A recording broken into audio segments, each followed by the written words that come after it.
Elle s'est ouverte ce matin ici en Abidjan, la toute première rencontre hors des États-Unis de l'Association internationale pour le développement AID. Le président de la République Alassane Ouattara a ouvert la réunion à l'Hôtel Ivoire en compagnie des présidents Ellen Johnson Sirleaf du Libéria et Thomas Yayi Boni du Bénin. Au menu de la rencontre, la revue à mi-parcours du 16e cycle de l'AID à Ouattara. Les bailleurs de fonds vont pendant 3 jours à Abidjan évaluer le portefeuille de l'Association internationale de développement et examiner la question des procédures d'allocation des ressources. Il s'agit aussi pour eux d'encourager et de soutenir les programmes de développement de cette institution de la Banque mondiale qui aide les pays les plus pauvres. La directrice générale de la Banque mondiale, présidente de la session, a relevé les progrès réalisés en Côte d'Ivoire dans le cadre de la promotion du développement. Elle a réaffirmé la volonté des institutions de Bretton Woods d'aider les pays pauvres. Invité en sa qualité de président en exercice de l'Union africaine, le président du Bénin, Thomas Yayi Boni, a fait un long plaidoyer pour l'Afrique. L'Afrique qui connaît un certain redressement avec un taux de croissance de 5,2%, supérieur à la moyenne mondiale, mais trop faible pour impulser le développement. Les peuples africains et leurs leaders rêvent d'une Afrique nouvelle, d'une Afrique présente au banquet des nations. Une nation qui participe à l'éclosion d'un monde meilleur. Une Afrique qui a pris ses responsabilités pour renforcer les valeurs de paix, de stabilité, de sécurité, de bonne gouvernance, de lutte contre la corruption, de fin de l'impunité, d'obligation des résultats et de reddition des comptes.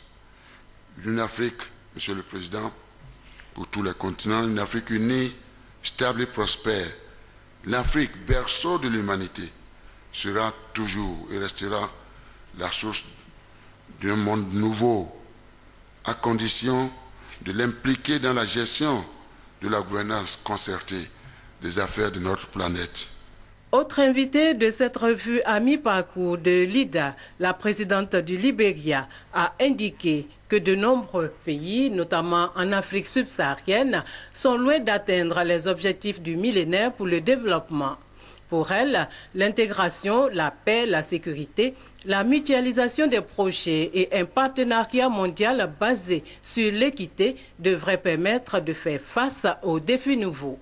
Selon le président Alassane Ouattara, les pays éligibles attendent davantage de l'IDA. S'agissant de la Côte d'Ivoire, le chef de l'État a fait le point sur le processus de réconciliation nationale, la sécurité, la démocratie, l'état de droit et la bonne gouvernance. Je voudrais aussi souligner combien les ressources IDA sont un soutien précieux pour la Côte d'Ivoire, tant sous la forme d'appui budgétaire qui nous aide dans la mise en œuvre de notre ambitieux programme de réforme structurelle, qu'en matière de projets d'investissement, notamment dans les secteurs de l'éducation, de la santé, des infrastructures urbaines et rurales, de l'énergie, de la création d'emplois jeunes et aussi en matière de gouvernance.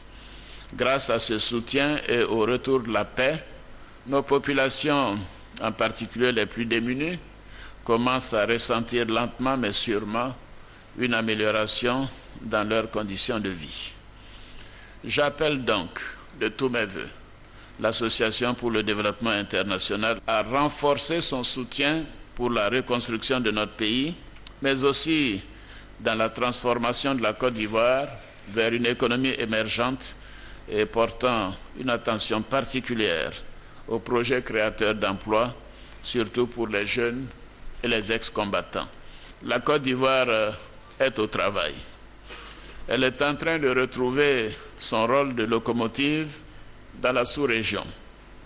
Son taux de croissance a un impact non négligeable sur l'ensemble des pays de la sous-région et en particulier sur les pays enclavés du Sahel.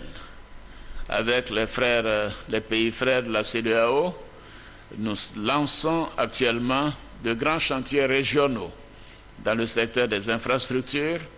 Notre ambition est de créer des centres régionaux d'excellence dans le secteur de la santé, de l'éducation, de la recherche scientifique et technique, de la coopération douanière et sécuritaire. L'IDA pourrait aussi amplifier son champ d'intervention en encourageant davantage le financement de projets régionaux plus structurants et en innovant avec des appuis budgétaires régionaux. Ceci permettra de mettre en œuvre des réformes qui dépassent les frontières géographiques des pays bénéficiaires.